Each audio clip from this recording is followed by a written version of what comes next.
அப்படின்னா நீங்க வைத்தியரை போய் பார்க்கணும்னா நான் கொடுக்கறானோ நீங்க சாயந்தரம் எனக்கு கொடுத்துடணும். நம்புங்க, கண்டிப்பா திருப்பி கொடுத்துருவேன். இந்த நரி கூக்குற வாக்கை என்னைக்கும் மீறவே மீறாது. அப்படின்னா இதாங்க இந்த கொடியை வச்சுக்கோங்க. அடேங்க அப்பா, ஏதோ ஒரு கிரீடத்தை போட்டுக்கிட்டு இருக்கிற மாதிரியே தோணுது. சரி சரி, இத போட்டுக்கோங்க, என் கூட சேர்ந்து பாட்டு பாடுங்க.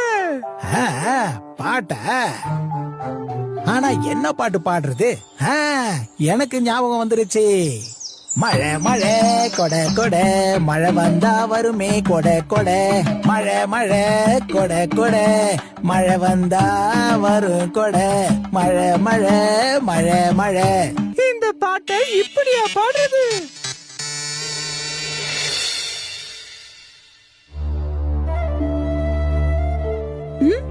அந்த நரி அன்னைக்கே அந்த